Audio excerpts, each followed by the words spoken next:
Fanatics Fest is a real deal experience. Oh my God, Jake Paul, the kids love him. And then you have the legend Mike Tyson. I got Jake Paul knocking him out. I love Mike Tyson. Mike Tyson.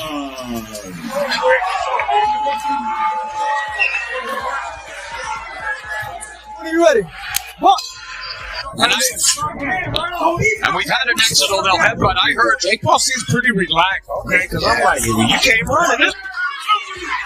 I know what. So today we are presenting Mike Tyson versus Jake Paul full fight highlight. Yeah, the fight no one asked for, but somehow everyone couldn't wait to see. It was the clash of a boxing titan against a social media powerhouse, the guy who once ruled the ring versus the one who rules YouTube thumbnails. 7 months of build-up finally led to AT&T Arena packed with fans and critics alike, eager to see if Jake's Instagram confidence could stand up to Tyson's decades of grit and power. Is what you call a turning point, folks. Okay. From the first bell, you could feel that neither fighter was in there for a friendly exchange. Tyson might be 58, but he brought his usual intensity, and Jake with his youth, and Reach did his best to keep the legend at arm's length. Legend at arm's length. He didn't pay me, he didn't pay me. Where's the lawsuit? If you didn't get paid, where's the lawsuit? So it's a bunch of bullshit, but like I said before, they know what they're doing.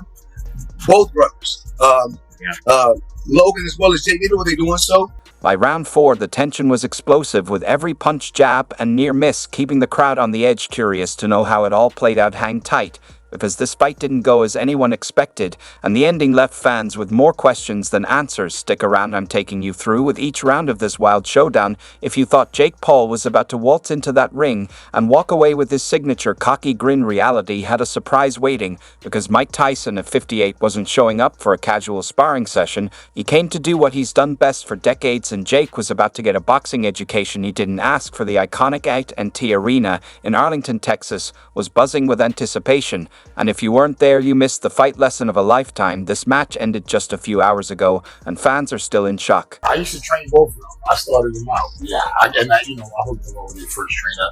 They're doing well, man. I'm very happy for them and their success, and they're doing good, man. Think about it. It was just some YouTube kids, and here they were, fought the great Floyd Mayweather, and now Mike Tyson, the two biggest guys in the Jake Paul strutted into round 1 with all the bravado you'd expect from a YouTube star turned fighter. He had the smirk, the swagger, and that brand of confidence only he could pull off, standing tall with his height and reach advantage. He thought he had this under control, landing a few quick jabs, trying to keep Tyson at bay, as if he were holding off any old opponent. But here's the thing about Tyson, he isn't just any opponent. He's built his name breaking down giants, and no amount of reach was going to intimidate him tonight.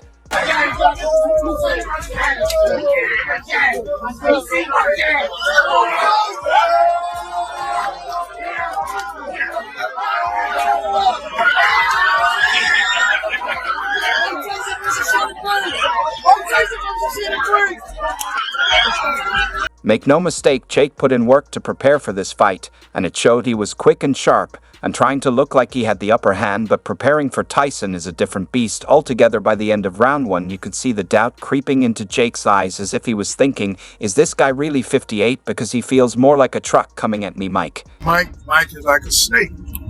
He'll pop out on you. He get there too quick.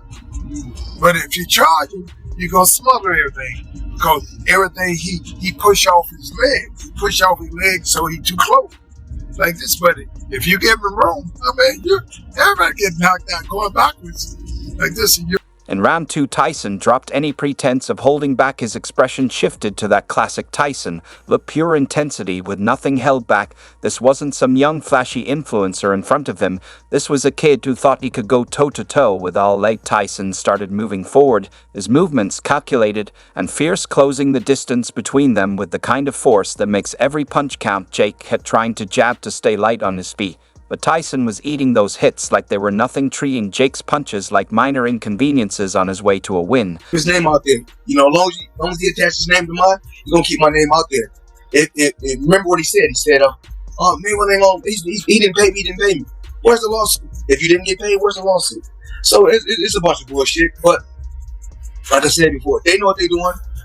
Both brothers, Tyson went to work throwing heavy, brutal body shots that left Jake visibly wincing. Each punch landed with a force that shook not just Jake's body, but his entire strategy that youth advantage people were so eager to talk about was fading fast. Tyson, the supposed old guy in this fight, was turning that hype into dust punch by punch. Fanatics Fest is the real deal experience. Oh my god, Jake Paul, the kids love him. And then you have the legend Mike Tyson. I got Jake Paul knocking him out. I love Mike Tyson. Round 3, the balance of the fight was all Tyson. Jake looked like he was still trying to keep up, trying to stay nimble, but Tyson was relentless every step forward, and every punch thrown had the weight of experience and sheer power behind it. The difference in strength was clear. Jake was throwing punches too sure, but Tyson's hits were like thunderclaps, while Jake landed like whispers. Here we go, live. My balls are more what it is.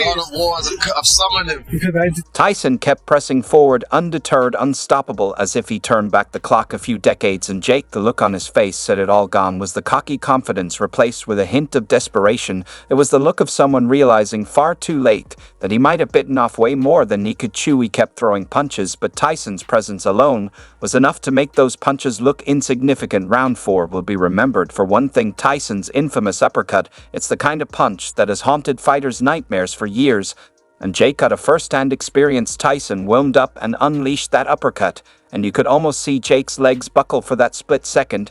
It was like watching a tree fall slowly and inevitably, but Tyson wasn't done. He followed up with a flurry of heavy shots that left Jake stunned and barely able to stay on his feet. That uppercut was the turning point, that moment when any doubt about who was in control vanished. Tyson had been dominating, but now he was just putting on a show of what raw power and skill looked like. Jake, for all his hype, was barely hanging on and trying to find his footing. Tyson wasn't here to let him recover. He was here to show that even at 58 he could still land punches that would make younger fighters think twice. Right hand over the side. I'm going to straight ball up. Right into the body, another grip up. Oh, geez, Snoop Dogg, and look at this. Oh, Nice combination. I'm a little bit Uppercut from Jake Paul. too slow on his feet. After round 4, it was clear Jake was struggling. Gone was the confidence and the bravado. Gone was the flashy, over-the-top personality. Now he was just trying to survive. Tyson's punches had taken their toll. His ribs were bruised, his stamina was depleted, and his energy was visibly fading. Tyson had done what he does best: break down an opponent until there's nothing left. It was the classic Tyson strategy, and it was working to perfection. You could see Jake trying to hang on, searching for some way to fight back. But the reality was unavoidable. Tyson was too strong, too skilled, and too relentless. This wasn't the same as sparring or facing other